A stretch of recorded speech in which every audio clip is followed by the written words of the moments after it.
la verdad.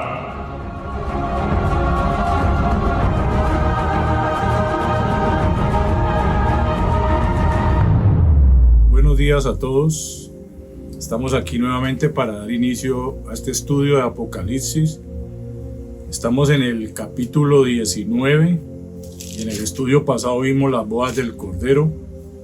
Hoy vamos a dar inicio a la parte que habla de la segunda venida de Cristo en gloria.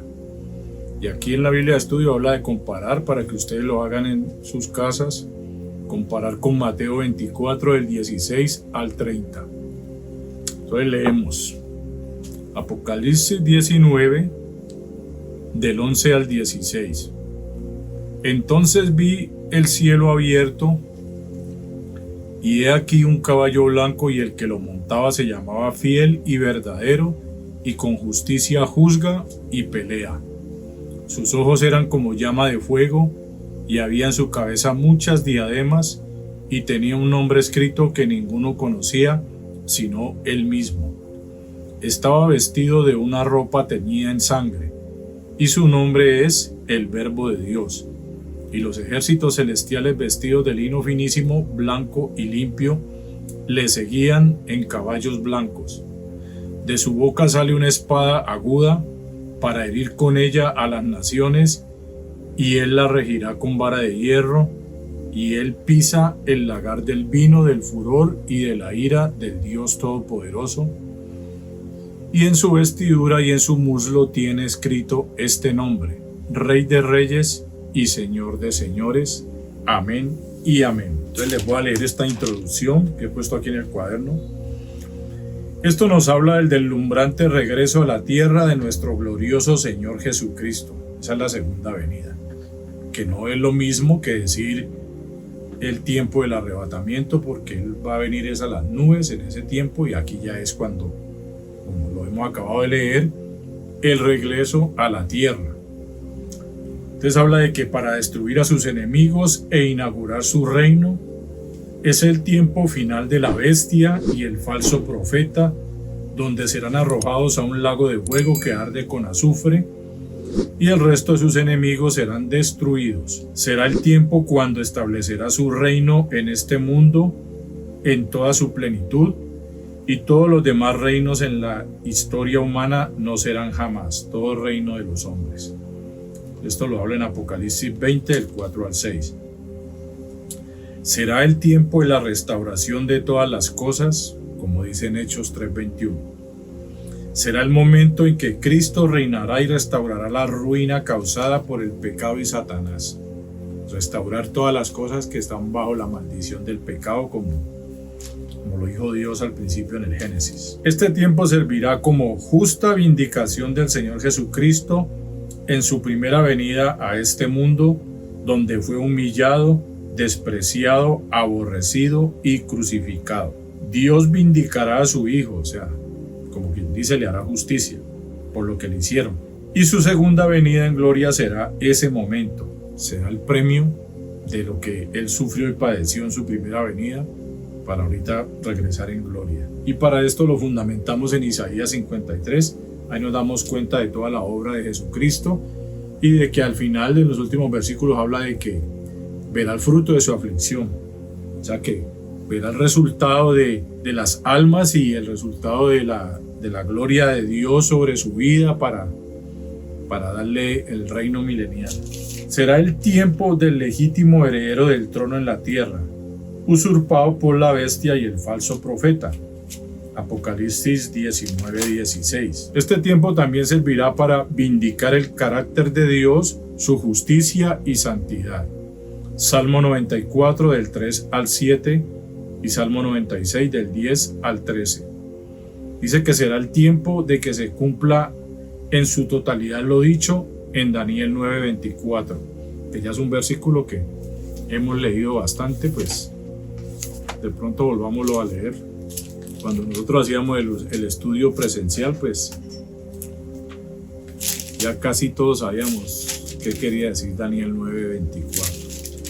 70 semanas están determinadas sobre tu pueblo y sobre tu santa ciudad para terminar la prevaricación y poner fin al pecado y expiar la iniquidad para traer la justicia perdurable y sellar la visión y la profecía y ungir al santo de los santos. Ese será ese tiempo. Cumplir la totalidad de lo que está ahí escrito en Daniel, de esa profecía. En Apocalipsis 19, en los versículos del 11 al 16, que es lo que estamos tratando, se nos presenta la descripción del guerrero divino en todo su poder y gloria. Así es como va a venir Jesucristo, en todo su poder y gloria. El versículo 11 dice que vi el cielo abierto. Vamos a empezar a desmenuzar los versículos. Esta es la ocasión en que el apóstol Juan vuelve a ver el cielo abierto, como en Apocalipsis 4:1. Después de esto miré y he aquí una puerta abierta en el cielo abierto. Pero aquí es para ver al Señor Jesucristo viniendo en gloria y poder a este mundo. Eso fue lo que vio, el cielo abierto, con la gloriosa manifestación de Jesucristo. Es la segunda venida de Jesucristo en persona, con su cuerpo glorificado. Ya ha sido glorificado en la plenitud de su majestad, el mismo que ascendió al cielo, como lo anunciaron los ángeles a los discípulos. Esto está en Hechos 1, del 9 al 11, cuando ellos están mirando hacia el cielo y que le dicen: varones galileos, ¿qué estás viendo? Este que has visto ascender al cielo, así mismo descenderá. Lo que Juan ve nos muestra a Cristo dejando el cielo con los santos y los ángeles antes del final catastrófico de Armagedón. La venida de Jesucristo antes de ese final catastrófico, antes de que se acabe con todo totalmente. Daniel 2 del 34 al 35, Apocalipsis 19 del 17 al 21. Yo puse aquí esta parte. Según Zacarías 14 del 3 al 4, él llegará primero al monte de los olivos y se cumplirá la súplica de Isaías 64 del 1 al 2 y lo que dijo Jesús en Mateo 23, 39. O sea, se van a cumplir estas tres cosas: lo de Zacarías 14 del 3 al 4, lo de Isaías 64 del 1 al 2 y lo de Mateo 23 al 39, que son declaraciones proféticas, y la última hecha por el mismo Cristo. Dice que he aquí un caballo blanco. Este pedacito es importante entenderlo porque uno conoce gente sabia en el Evangelio, muy estudiada, y asocian el caballo blanco con el de el primer sello en Apocalipsis 6:2. Y el de Apocalipsis 6:2 es el anticristo. Y lo asocian con este caballo blanco que no tiene nada que ver. Entonces aquí vamos a aclarar en cierta manera lo que les estoy diciendo. Tengamos en cuenta que este caballo blanco no es el mismo, lo que les acabo de decir, que el de Apocalipsis 6:2. ¿Por qué? Eso lo tomamos por el que lo montaba y por el contexto de ambos pasajes. Zacarías 1:8 nos habla también de esto. O sea, ¿cómo notamos la diferencia? Analizamos el contexto de lo que estamos estudiando ahora en Apocalipsis 19 con el contexto de Apocalipsis 6:2. Son dos tiempos muy diferentes y dos jinetes muy diferentes. Resulta acontece que uno es el anticristo y otro es Cristo. Hemos dicho, primero el que está en contra y luego el que es. Jesucristo en su primera venida lo hizo como Salvador, montado sobre un pollino, hijo de asna, y entrando humildemente en Jerusalén. Eso fue en su primera venida, en un burrito. Mateo 21 del 1 al 11, ahí usted encuentra eso, cumpliendo la profecía de Zacarías en el capítulo 9 y el versículo 9. De esto habla, de cuando él vino por primera vez a Jerusalén y que él vino montado en un pollino de asna. Pero su segunda venida será totalmente diferente. Ningún burrito, ningún humildemente. Habla de con gloria y poder como un guerrero victorioso. Ya sabemos cuál es la victoria.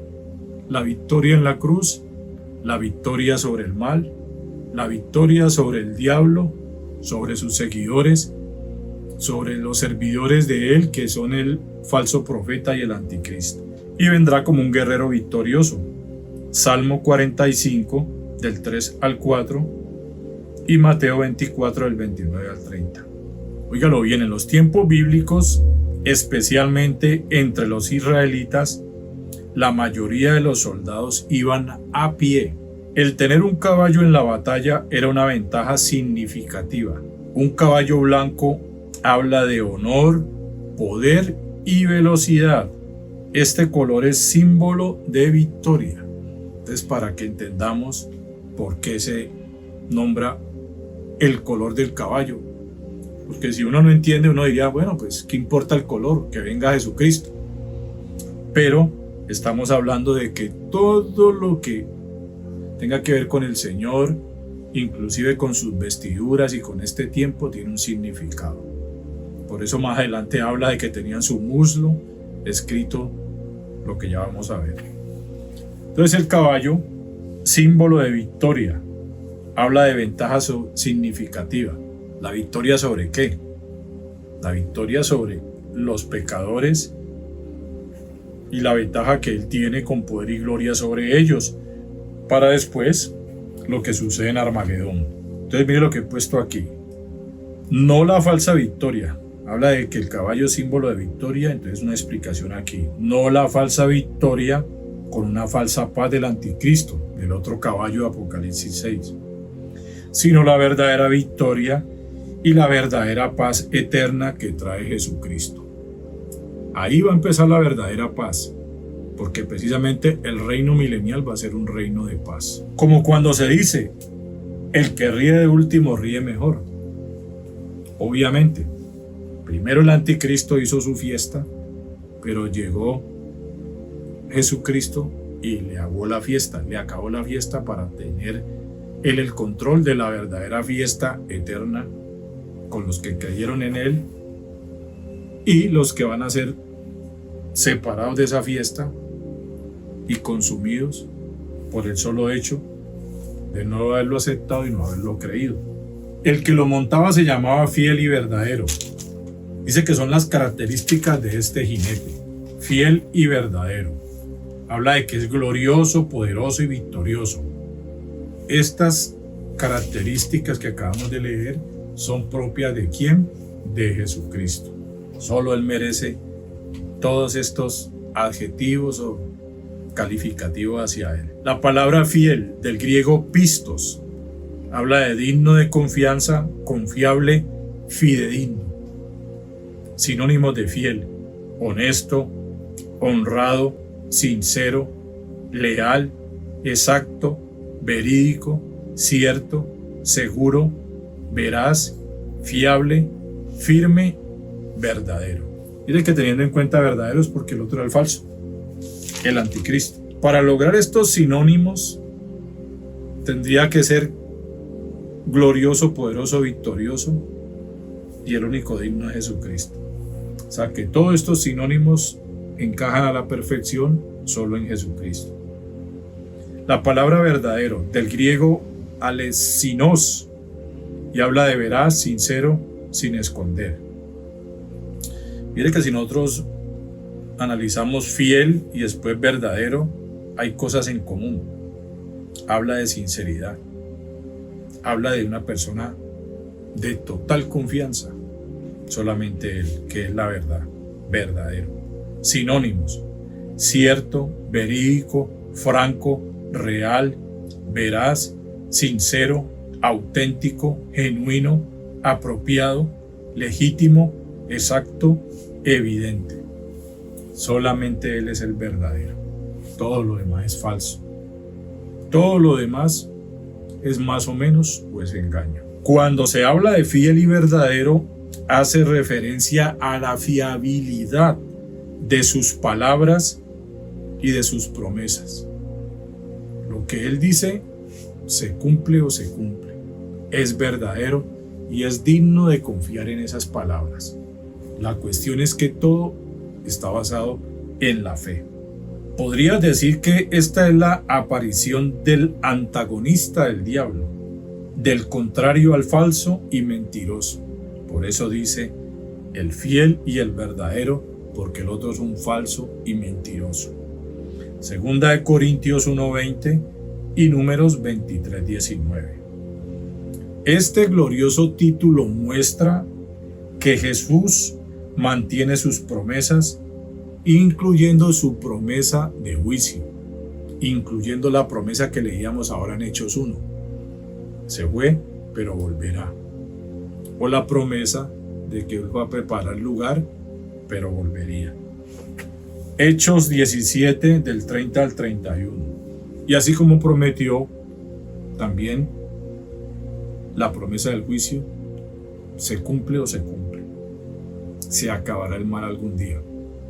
En Génesis ya fue profetizado por el mismo Dios y aquí se está haciendo el cumplimiento exacto del final, de todo lo malo. Este título contrasta con los falsos cristos que le habían precedido y en particular la bestia y el falso profeta, que habían conseguido engañar al mundo con señales y prodigios mentirosos. Así engañaron al mundo con señales y prodigios mentirosos para que adoraran a la bestia. ¿Para qué? Para que fueran marcados, para que fueran de una vez condenados. Segunda de Tesalonicenses 2:9 y Apocalipsis 12:9. A diferencia de todos los falsos y mentirosos, Cristo es absolutamente digno de confianza total y nadie será jamás defraudado por él. Nadie va a decir, ni nadie puede decir, es que Cristo me engañó, porque Él es la verdad. Él mismo lo dijo, Él es la verdad absoluta. Una demostración es el versículo que estamos estudiando. ¿Demostración de qué? De que Él es el fiel y el verdadero, el versículo 11. O sea que si Él prometió que iba a venir por segunda vez, aquí estamos viendo que lo está cumpliendo. Apocalipsis 1:5, Apocalipsis 3:7, Apocalipsis 3:14 y Juan 14:6. Conocidísimo Juan 14:6 o no. Yo soy el camino, yo soy la verdad y yo soy la vida. Él es la única manera de ir al Padre o de entrar al cielo. Y esa es la verdad. Así que el que quiera pretender ganar el cielo sin Cristo, se engaña solito, porque eso no lo dijo Cristo. Y con justicia juzga y pelea. En la TLA dice, porque era justo cuando gobernaba y cuando iba a la guerra. Juzga y pelea. Un gobierno justo, un gobierno real y verdadero. Justicia, del griego dikaiosune, habla de equidad, justificación, hacer lo mismo a todos, imparcialidad, lo que es correcto, apropiado, rectitud. Justicia, o sea, parcialidad, para todos lo mismo, sin favoritos, sin predilección de ningún tipo, así como vemos la estatua de la justicia con los ojos vendados y con la balanza equilibrada, sin favoritos. No sé si usted la ha visto. Eso de que la justicia ciega, como dice el mundo, no es eso, sino de que habla con los ojos vendados, donde no hay favoritos. Y en la balanza, donde si usted ve los dos pláticos, están todos al mismo nivel los dos. De que habla de que hay un equilibrio y hay justicia para todos. Isaías 11 del 3 al 5. Jesucristo será el mismo juez y verdugo. Juez que sentencia y el verdugo para ejecutar. Sentencia y juicio. Esa es la autoridad de Cristo. Jesucristo dictará la sentencia y Él mismo será el responsable de ejecutarla. Sus enemigos juzgados pelearán contra Él y serán destruidos para siempre, pero será lo correcto después de tanto tiempo. Lo correcto lo que va a hacer Cristo. Romanos 2 del 1 al 16, Segunda de Pedro 3 del 9 al 10, Salmo 9:8, Salmo 56. A cada uno le dará lo que se merece y con toda seguridad será lo justo. ¿O usted qué cree que después de tanta maldad, de tanto tiempo y de tanta paciencia, no será justo el juicio? ¿No será que ha esperado mucho? Él va a ser imparcial. Él hará lo correcto. Y lo correcto es que tiene que haber justicia. Segunda de Corintios 5:10, Daniel 12:2. Dígalo bien. Las dos funciones unidas del que juzga y pelea demuestra que el compromiso de Jesucristo con la justicia es total y absoluta. El que juzga y pelea. Justicia total y absoluta. Apocalipsis 19:12, donde habla de que sus ojos eran como llama de fuego y la cabeza con muchas diademas y un nombre escrito que ninguno conocía sino él mismo. Sus ojos eran como llama de fuego. ¿De qué nos habla sus ojos como? No que les salía candela de los ojos, sino que eran como llama de fuego.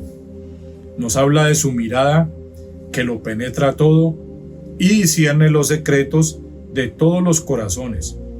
Por esta razón es que el Señor puede juzgar con justicia, porque para Él no hay secretos que no vea. O sea que su mirada de fuego habla de una mirada penetrante que discierne, que conoce las intenciones del corazón. Sus ojos como llama de fuego para leernos completamente y conocer lo más interno de nuestra alma. Por eso hablamos de su omnisciencia. O sea que sus ojos como llama de fuego también representan la omnisciencia. Lo ve todo y lo sabe todo. Estos ojos todo lo ven y todo lo saben. Pero también esta llama de fuego habla de su indignación ante la injusticia y de su mirada sale fuego consumidor, justicia y juicio. Lo correcto. Precisamente como llama de fuego, en su mirada como juez y en su mirada como sentencia. Hebreos 4:13, Apocalipsis 1:14, Apocalipsis 2:18. Dice que había en su cabeza muchas diademas. En la TLA que dice, llevaba muchas coronas en su cabeza. ¿De qué nos habla todo esto? Muchas diademas o muchas coronas. Esto nos habla de su poder real que nadie lo supera. O sea, como quien dice, alguien lleva un récord y nadie va a alcanzar ese récord. O sea, muchas coronas que nadie va a poder tener, que solo Jesucristo se las ganó. Él es lo definitivo en autoridad real y poder. Coronas de autoridad real y poder. Él es lo último y definitivo, el único digno de reinar. Es una expresión de soberanía sin límite. Una soberanía sin límite que nadie puede lograr. Que intentó el diablo, que intentó el anticristo, pero solo Él merece esa soberanía y solo Él la conquistó, solo Él la logró. Jesucristo primero recibió, óigalo bien, para que usted entienda lo simbólico y representativo de todo esto. Él primero recibió una corona de espinas, para después recibir ¿qué? Muchas coronas como símbolo de máxima autoridad, majestad y dominio. A él le costó esto, le costó una corona de espinas, pero esa corona de espinas que rompió su cabeza fue el resultado de lo que ahora estamos hablando. El fruto de esa aflicción, de ese sufrimiento, recibir todas las coronas dignas de merecer solo Él, como autoridad, majestad, dominio y poder total, sobre todo. También puede decirnos que Él tomará las coronas de todos los reyes de la tierra, o sea, a todos le va a quitar su gobierno, su autoridad mal direccionada. Esta era la costumbre en la antigüedad, cuando un rey conquistaba a otro, tomaba su corona.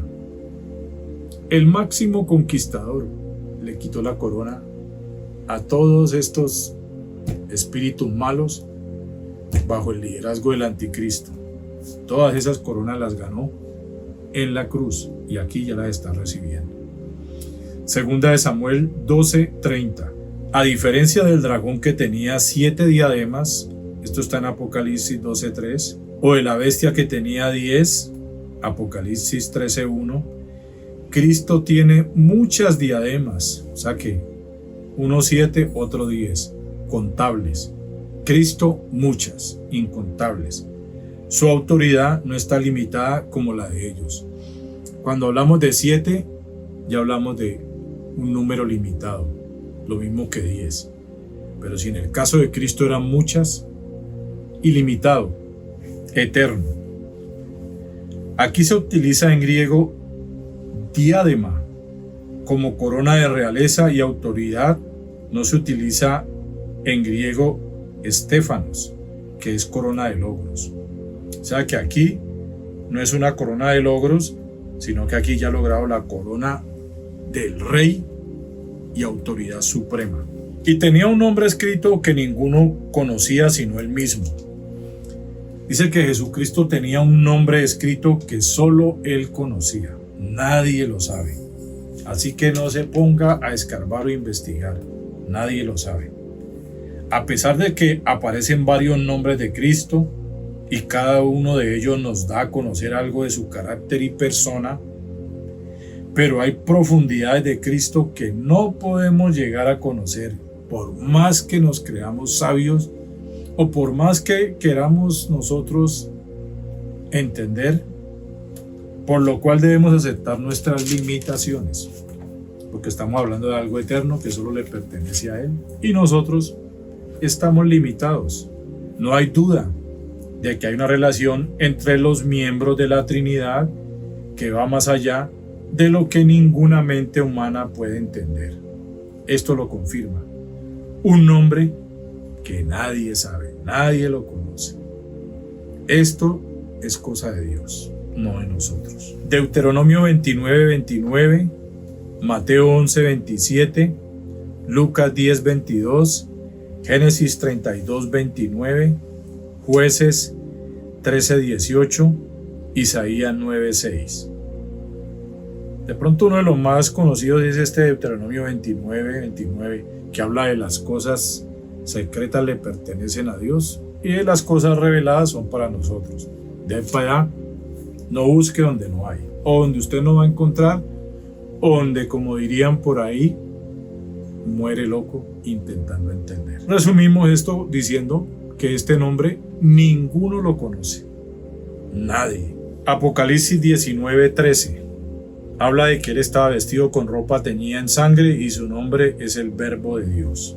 Estaba vestido de una ropa teñida en sangre, teñida del griego bacto. Habla de cubrir completamente con un fluido, inundar, manchar, mojar, bañar. Eso habla de teñida. Existen dos razones válidas para explicar este hecho de la ropa teñida en sangre. La primera, que está manchada de su propia sangre que fue derramada en el Calvario, explicando esto que ya estuviera manchada antes de comenzar la batalla. Apocalipsis 5:12 y Apocalipsis 13:8.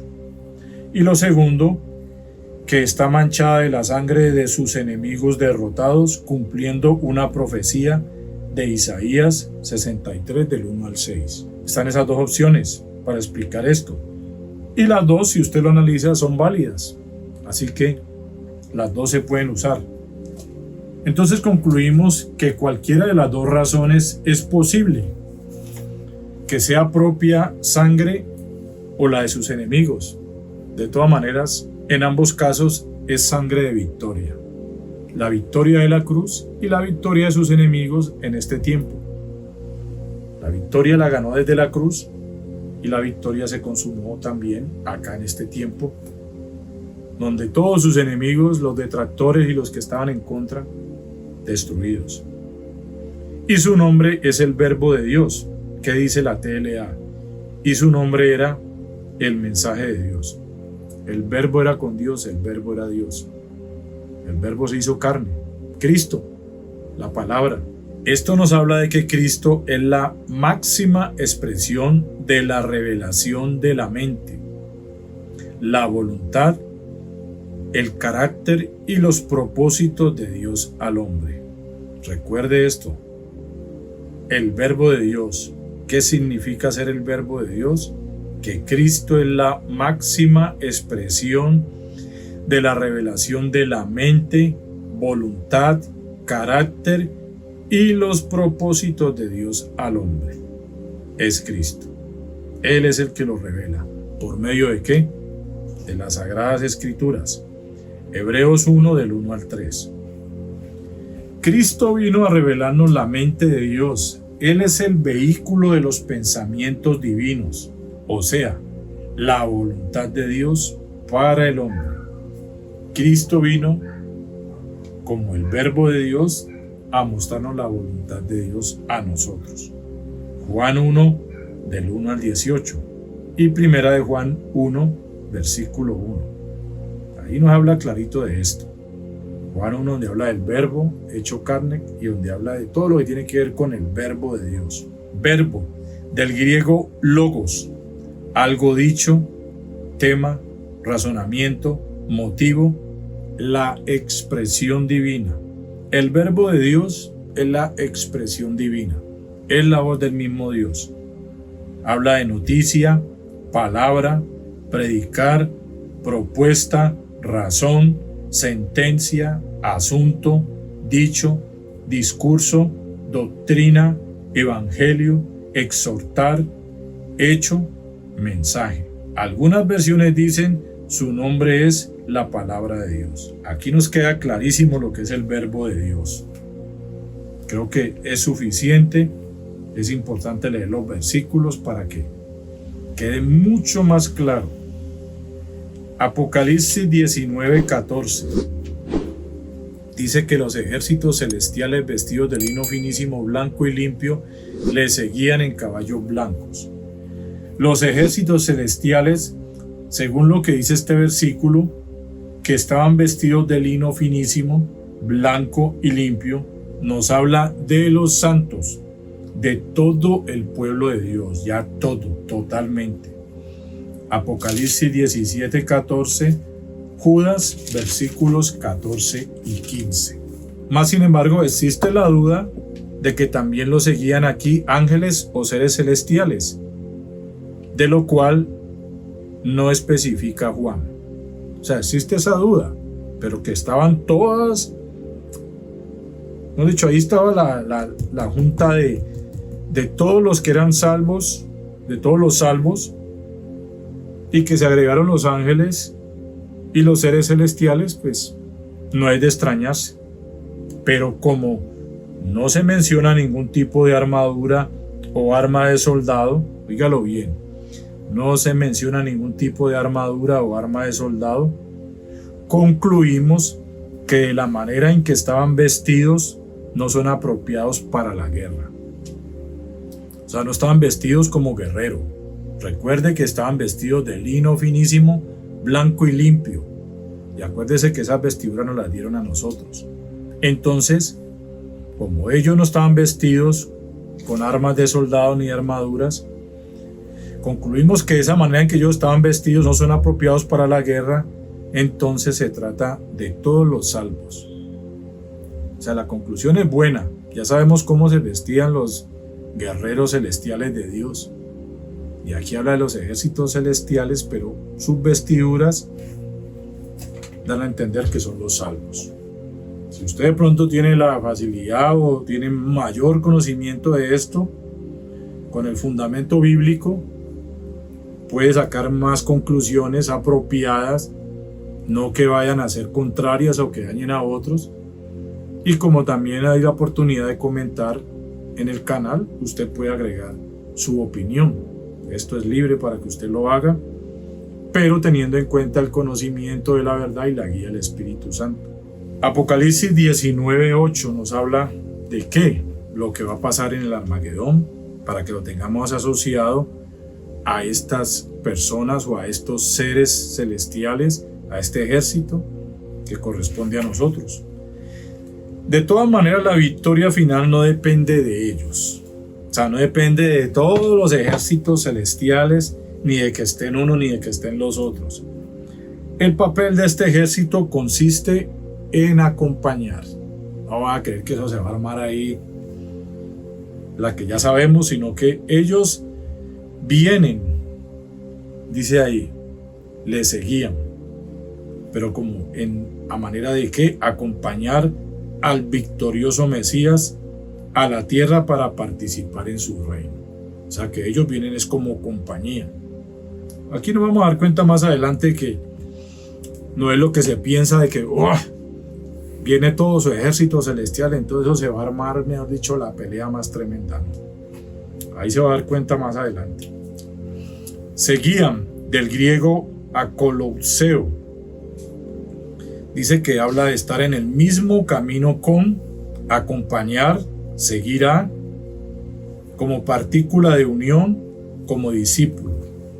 Entonces sí, aquí podríamos confirmar de que solamente lo siguen, porque si fueran para pelear y para guerrear tendrían que venir vestidos de otra manera y con armas. Concluimos que son los santos glorificados a quienes Dios traerá con Cristo en su advenimiento y para establecer su reino milenial. Pero en varios comentarios y basados en la cantidad, se dice que estos ejércitos celestiales también están constituidos por ángeles, pero en ese caso acompañantes. La cuestión es que todos somos celestiales y pertenecemos al ejército de Dios. Hay versículos que hablan de eso y habla de que somos soldados del ejército de Dios. Apocalipsis 19:15 dice que de su boca sale una espada aguda para herir a las naciones, que la regirá con vara de hierro, que pisará el lagar del vino y de la ira del furor de Dios Todopoderoso. De su boca sale una espada aguda. Oiga lo que dice en la TLA. De su boca salía una espada afilada que representa su mensaje poderoso. Mire que aquí ya empezamos a entender la batalla de Armagedón, cómo va a ser. Si la espada aguda de su boca no va a pretender que de la boca de él va a salir una espada grandota ni nada.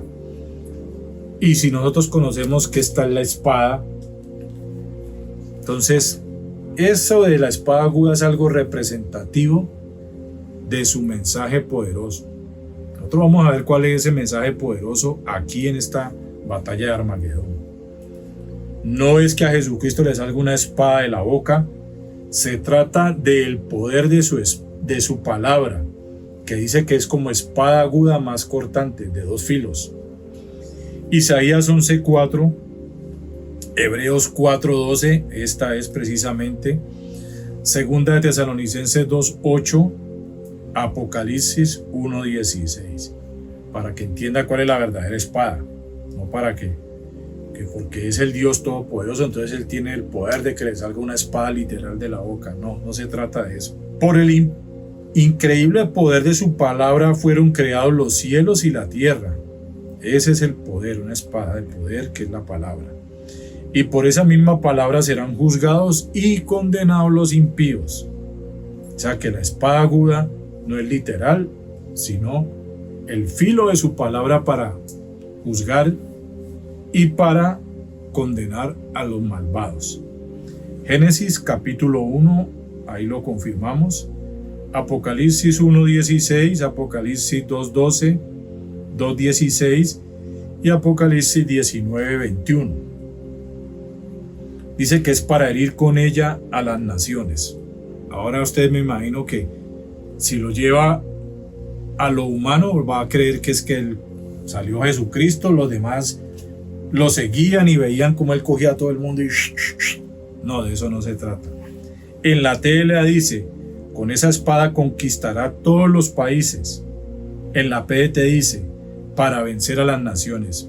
Vamos a ver cómo es que va a vencer. Nos habla de juzgar a los incrédulos o infieles. Su palabra de juez como espada aguda. Su palabra de juez, óigalo bien. Pone inmediatamente en obra la sentencia. ¿Qué quiere decir? que Él no viene a pelear con una espada literaria, a coger un sangrerío chuzando a todo el mundo, sino que esa espada habla de un juicio inmediato, de una sentencia inmediata. Es como cuando ya el juez ya ha oído los casos de defensa y de acusación y ya dicta una sentencia inmediata. A eso va a venir Jesucristo, a dictar, a decir su palabra como juez, no una espada literal, vuelvo y les digo. Nos habla de la agudeza, por eso dice aguda, filuda, de la agudeza judicial de su palabra. La sentencia es directa, de una sola. Herir, del griego patazo, habla de golpear, castigar, aguijonear, juzgar. ¿Sí ve? Habla de herir, pero no habla en sentido literal de cortar como cortar carne, sino castigo y juicio. El golpe de su palabra, el golpe de castigo. Ya no con palabras de salvación, sino de condenación, no como redentor, sino como juez. Primero redentor, ahora juez. Primero salvación, ahora condenación. Él las regirá con vara de hierro. En la TLA dice, las gobernará con fuerza, poder y autoridad. Esto nos habla de la firmeza de su gobierno, sin excepciones y como indica la palabra. Desplazará totalmente a todos los soberanos reyes y gobiernos del mundo, quitando todo el dominio y autoridad de ellos, colocándolo en sus manos como el verdadero y único rey del mundo. Reino milenial, el único que va a quedar reinando sobre todo el mundo es Él. Y no habrá uso de violencia, sino su palabra. Lo dijo y así es. Salmo 2. Regirá, del griego poimaíno. Habla de apacentar, pastorear, regir, poder gubernamental ejercido con firme carácter. De eso se trata, regir, poder gubernamental ejercido con firme carácter. Sinónimos: dirigir, gobernar, guiar, conducir. Ese va a ser el reino de Cristo. No con vara de pastor, sino de juez ante los rebeldes que lo rechazaron, ejerciendo control absoluto sobre sus enemigos. Apocalipsis 2:27, 12:5 y el Salmo 2:9. Dice que y él pisa el lagar del vino del furor y de la ira de Dios Todopoderoso. En la TLA que dice, y él mismo exprimirá las uvas para sacar el vino que representa el terrible enojo del Dios Todopoderoso. Él mismo, óigalo bien.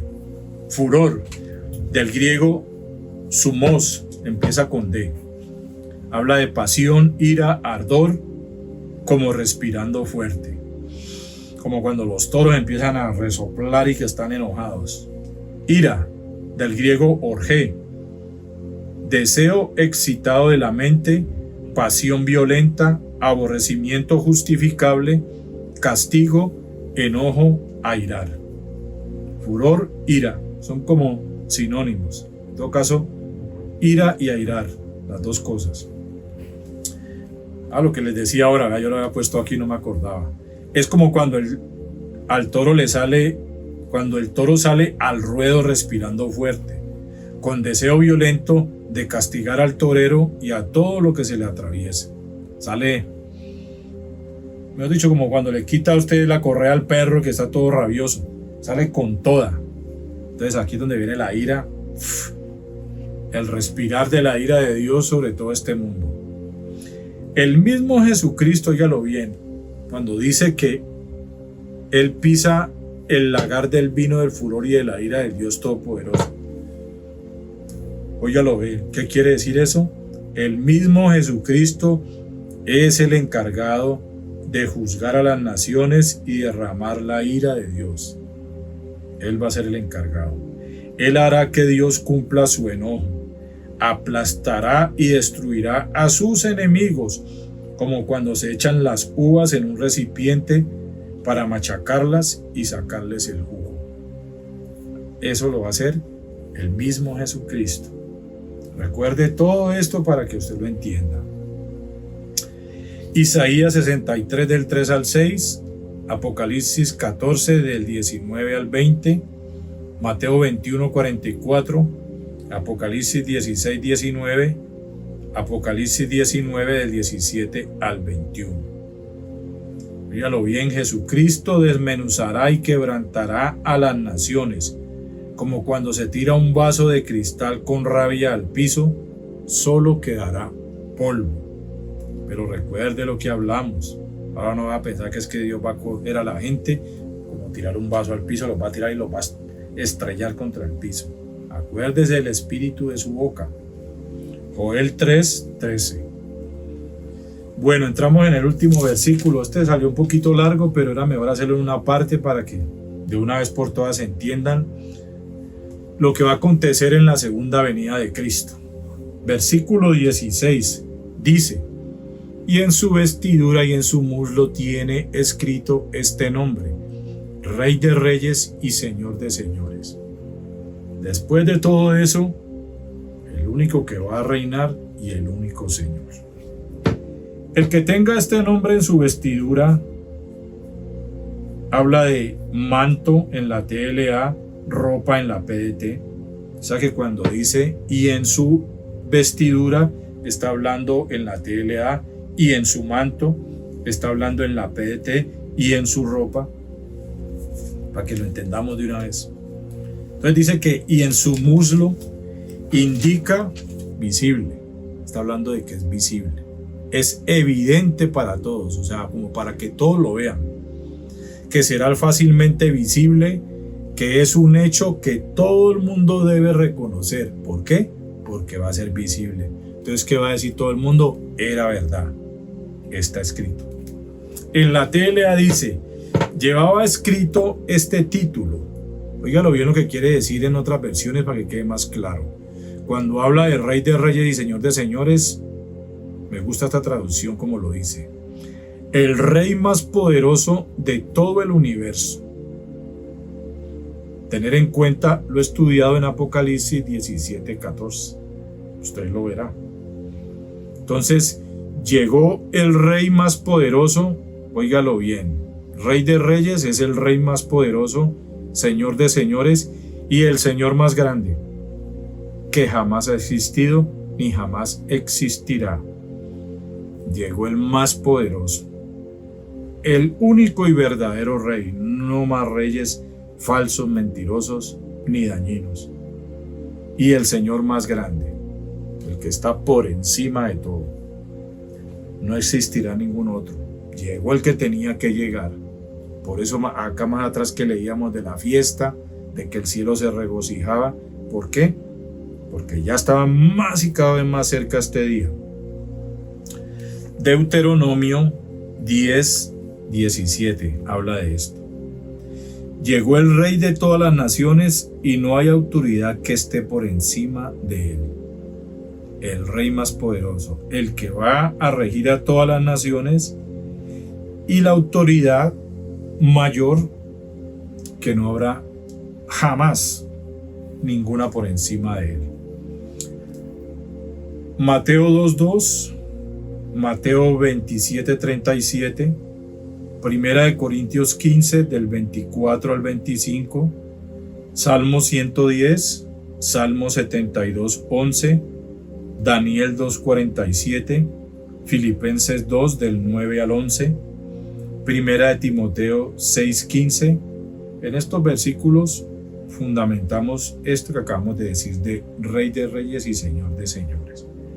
Y lo último que veríamos en este versículo 16 para terminar esta parte de la segunda venida de Cristo en gloria. Lo último sería vestidura, del griego gimation.